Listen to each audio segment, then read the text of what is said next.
A journey through the Book of Nehemiah, a chapter-level exploration. Part 1. Rebuilding the Walls of Jerusalem. Chapter 1. While serving as cupbearer to Persian King Artaxerxes in Susa, Nehemiah receives a devastating report from his brother Hanani about the ruined condition of Jerusalem's walls and gates, prompting him to spend days weeping, fasting, and praying in deep confession and repentance on behalf of the nation. Chapter 2. Noticing Nehemiah's sadness, King Artaxerxes asks the cause. After a silent prayer to God, Nehemiah requests permission to return to Judah to rebuild the city, receiving official letters of safe passage and timber quotas, before secretly inspecting Jerusalem's broken walls by night and rallying the Jewish leaders to begin construction. Chapter 3. The chronicler provides a meticulous architectural roster of the families, priests, guilds, and district rulers working side by side to rebuild specific sections of Jerusalem's wall, from the Sheep Gate to the Tower of the Ovens. Chapter 4. Sanballat, Tobiah, and surrounding enemies mock and plot armed attacks against the builders. Nehemiah responds by stationing guards day and night, arming the workers with spears and swords, and organizing the laborers to build with one hand while holding a weapon with the other. Chapter 5. Nehemiah addresses a severe internal crisis where impoverished Jews are being forced to mortgage their fields and sell their children into slavery by wealthy nobles due to famine and heavy Persian taxes. Nehemiah fiercely rebukes the nobles, cancels the debts, and models selfless leadership by refusing his governor's food allowance for 12 years. Chapter 6.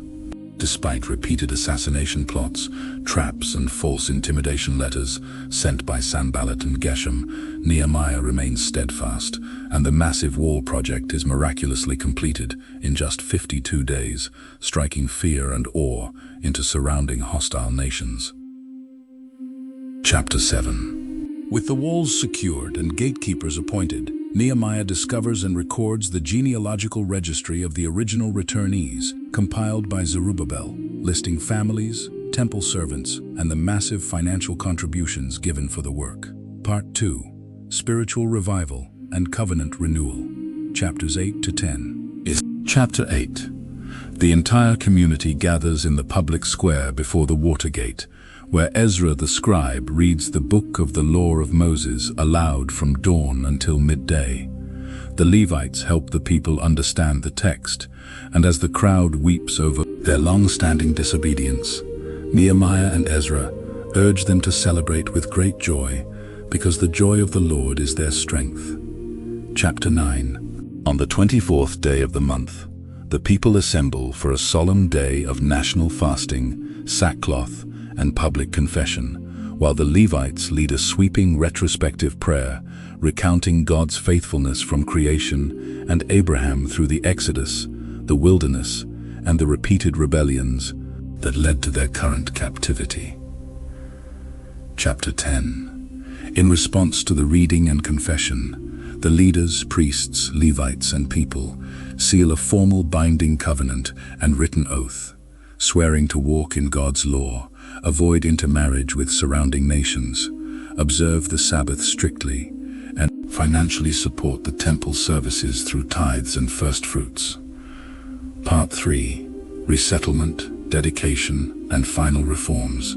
Chapters 11 to 13. Chapter 11.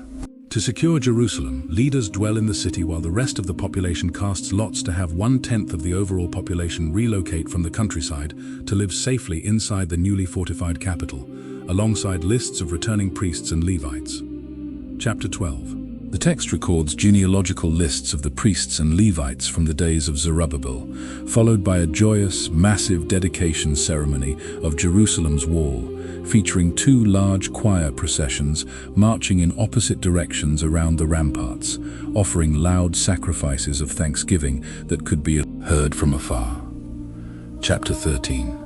After returning to Persia for a time and coming back to Jerusalem, Nehemiah discovers that compromises have crept back in during his absence.